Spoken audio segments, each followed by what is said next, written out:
ইউরোপের জন্য ট্রাই করলে 6 মাস থেকে 1 বছর যদি সময় দিতে পারেন তাহলে মাঠে নামেন। ইউরোপ কোন দেশে পাঠান?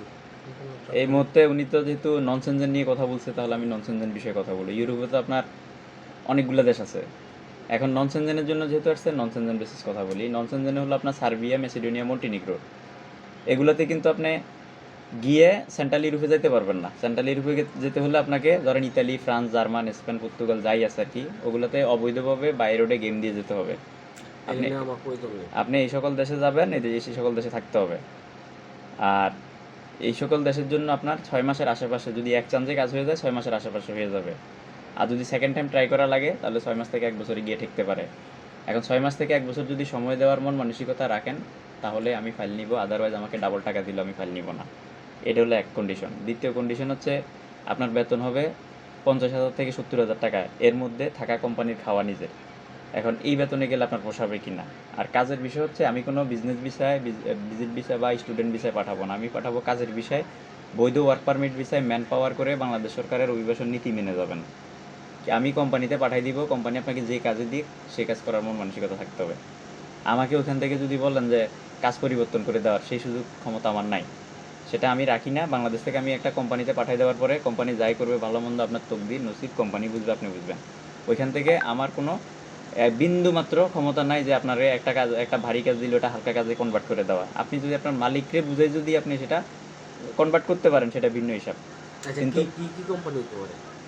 কাজ হবে বাংলাদেশ থেকে মূলত 4টা ক্যাটাগরিতে কাজ নাই বাংলাদেশ থেকে। আর কোনো ম্যানেজারি করার জন্য, কোনো চটকদার করার জন্য না, কাজ না। নেয় না। একটা হলো বেশিরভাগ কনস্ট্রাকশনের কাজ, কনস্ট্রাকশন হেল্পার, কনস্ট্রাকশন লেবার, কনস্ট্রাকশনের বিভিন্ন ট্রেডের কাজ। আর আরেকটা হলো যে ফুড প্যাকেজিং, আর একটা হলো লোড আনলোড, জেনারেল ওয়ার্কারের যেগুলো, অথবা ইনডোর ক্লিনার, এই টাইপের কাজগুলাই করায়। আর বাকি আমরা যদি আবাসিক হোটেল, রেস্টুরেন্ট এগুলো বলি, এগুলাতে গিয়ে রেয়ার কাজ পাওয়া যায় না। এগুলো ওই দেশের লোকে এই কাজগুলো করে, স্থানীয় লোকেরা এই কাজগুলো করে। আর বাংলাদেশিরা পায় পায় না যে তা না, ওই দুই একটা গিয়ে আপনার থালা বাসন মাজার কাজ পায়। এগুলো হচ্ছে রেয়ার। তাও ওখানে যাওয়ার পরে ওদের ভাষা যদি জানে তাহলে 1 বছর পরে জব রিপ্লেস করলে ওই ওই টাইপের কাজগুলো পাওয়া যাবে। আর বাংলাদেশ থেকে ডিরেক্টলি এগুলো বলে পাঠাইলেও হবে না। আবার হ্যাঁ, বাংলাদেশ থেকে কিছু কিছু দক্ষ লোকের কাজ মিলে, যেগুলো ধরেন শেফ, 5 স্টার হোটেলে কাজ করছে, এই টাইপের লোকগুলার আবার বরাবর কথার কাজে মিল থাকে। আর বাকি অন অ্যাভারেজ যেতে হলে আপনার ওই 4টা ক্যাটাগরিতে, হয় আপনার ইনডোর ক্লিনার, না হয় কনস্ট্রাকশনের বিভিন্ন ক্যাটাগরির কাজ, না হয় ফুড প্যাকেজিং, না হয় লোড আনলোড, এর ভিতরে যে কোনো একটা কাজ হবে। তবে ম্যাক্সিমামই হলো আপনার ক্লিনার অথবা প্যাকেজিং, আর না হয় কনস্ট্রাকশন হেল্পার, এই কাজগুলোই বেশি হয়। এখন আপনি ওখানে যাওয়ার পরে আমি কিন্তু কাজ পরিবর্তন করে দেওয়ার ক্ষমতা রাখি না, কিন্তু 6 মাস 1 বছর পরে কিন্তু জব রিপ্লেস করতে পারবেন। এটা ভেবে যদি যাইতে পারেন যান, আর না হয় কিন্তু বাংলাদেশ থেকে আমি শুধু পাঠাই দিব অতটুকু, আপনি টাকা দিলেন, টাকার নিরাপত্তাটা নিলাম, না পাঠাইতে পারলে বিফলে মূল্য ফেরত, কোনো টাকা পয়সা কাটবো না, আপনার সাথে চিটারি বাটপারি করবো না, আপনাকে আমি বৈধ কাজের বিষয়ে বৈধভাবে কোম্পানিতে পাঠিয়ে দিব, যদি আপনার রিজিকে আল্লাহ রাখে। আর না রাখলে তো নাই। আপনার রিজিকে না থাকলে আমি শহীদ হয়ে গেলেও হবে না। না, না। তো সময়টা হলো ওটাই, ওই যে 6 মাস থেকে 1 বছর সময় দেওয়ার যদি মন মানসিকতা রাখেন তাহলে 100 টাকা দামের স্ট্যাম্প পাইনা ডিড ডকুমেন্ট করে ফাইল জমা দিয়ে যায়েন, ফাইল প্রসেস করে কাজ শুরু করে দিব। আমার সাথে কাজ করার হচ্ছে সিস্টেম হচ্ছে যে এরকম 100 টাকা দামের স্ট্যাম্পে ডিড ডকুমেন্ট হবে, যেটার মধ্যে আমার স্থায়ী ঠিকানা, আপনার স্থায়ী ঠিকানা থাকবে। পাশাপাশি আপনাকে আমি কত কত টাকা নিচ্ছি, কত ধাপে টাকা নিব, এবং ওই টাকার ভিতরে কী কী দিব, এই জিনিসগুলো উল্লেখ থাকবে। ধরেন আমি আপনার কাছ থেকে সাপোজ 8 লাখ টাকা বা 8.5 লাখ টাকা নিচ্ছি মনে করেন। এই টাকার ভিতরে আমি আপনাকে এয়ার টিকিট দিব, আপনাকে ম্যান পাওয়ার দিব, আপনাকে ভিসা প্রসেসিংয়ের যত ইনক্লুড যত খরচ আছে সব এটার ভিতরে থাকবে, এবং এয়ারপোর্ট থেকে রিসিভ করে কোম্পানিতে পৌঁছায় দেওয়া পর্যন্ত এগুলো আমার দায়িত্বের মধ্যে থাকবে ইনক্লুড প্যাকেজের ভিতরে। টাকাটা নিব 3 ধাপে, পাসপোর্টের সাথে একটা অ্যামাউন্ট, পারমিট আসলে আরেকটা অ্যামাউন্ট, দুইটা অ্যামাউন্টে কিন্তু ফেরতযোগ্য।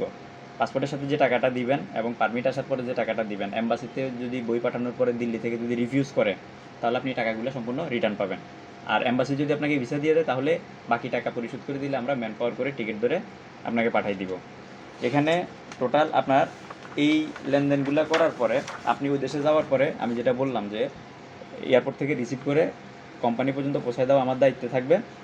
এবং ওখানে গিয়ে যদি ধরেন কোনো কারণে আমি কোম্পানিতে পৌঁছাই দিলাম, আপনার বেতন পাইলেন, আকামা ডকুমেন্ট পাইলেন, কাজও পাইলেন ঠিকমতো, কিন্তু কোম্পানি 2 মাসের কাজ করাইয়া 1 মাসের বেতন আটকে রাখছে, তাহলে এটা কিন্তু বাংলাদেশ থেকে আমি সমাধান দিতে পারবো না। এটার জন্য আপনি ওই দেশের নিয়ারেস্ট থানায় গিয়ে কমপ্লেন করবেন অথবা বাংলাদেশের দূতাবাসে গিয়ে কমপ্লেন করবেন। এগুলা আমি বাংলাদেশ থেকে সমাধান দেওয়ার কোনো ক্ষমতা রাখি না, এটা আপনি জেনেই কিন্তু যাচ্ছেন। এই জিনিসগুলা লেখা থাকবে। আর টোটাল হলো প্রসেসিং সময়টা 6 মাস থেকে 1 বছর, এর ভিতরে কিন্তু ফাইল ক্যান্সেল করা যাবে না। এর ভিতরে যদি আপনি ফাইল ক্যান্সেল করেন তাহলে 50,000 টাকা কর্তন সাপেক্ষে বাকি টাকা রিটার্ন পাবেন। আর যদি আপনি সময় দিয়েছেন, আমি এম্বাসি পর্যন্ত পৌঁছাইছি বাট ভিসা হয় নাই, সম্পূর্ণ টাকা আপনি রিটার্ন পাবেন। আর এই একটা ডিড ডকুমেন্টের কপি আপনার কাছে থাকবে। আপনি ফ্লাইটের দিন আমার ডিড ডকুমেন্টের কপি আমাকে রিটার্ন দিবেন, আমার কাছ থেকে টিকিট পাসপোর্ট বুঝে নেবেন। আপনি লেনদেন করবেন ব্যাঙ্ক অ্যাকাউন্টে, তাহলে আপনার কাছে আর্থিক লেনদেনের একটা প্রুফ থাকলো। পাশাপাশি আমি অফিস থেকে সমপরিমাণ টাকার মানি রিসিট দিয়ে দিব। আর পাশাপাশি এই এগ্রিমেন্টটা আপনার কাছে থাকবে। এবং যেহেতু একটা টিএসসি কার্ড লাগে, এটা কীভাবে করবে? টিআরসি কার্ডের বিষয়টা তো আমি তো এখানে জিম্মেদারি নিয়েই নিচ্ছি যে আপনার থেকে আমি 8 লাখ টাকা বা 8.5 লাখ টাকা নিচ্ছি। এখানে আমি এয়ার টিকিট, ম্যান পাওয়ার, কোম্পানিতে পৌঁছাই দেওয়া, এগুলো সব আমার জিম্মেদারি, আমার মধ্যে থাকতেছে।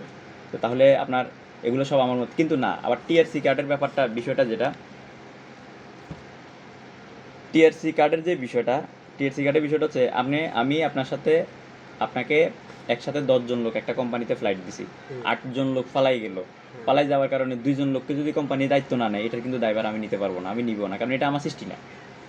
আর এটা ভেবে আপনাকে যেতে হবে, কারণ আমাদের দেশের লোকজনগুলো কিন্তু সার্বিয়া, মেসিডোনিয়া, মন্টিনিগ্রো এই দেশগুলোকে ট্রানজিট পয়েন্ট হিসেবে ব্যবহার করে।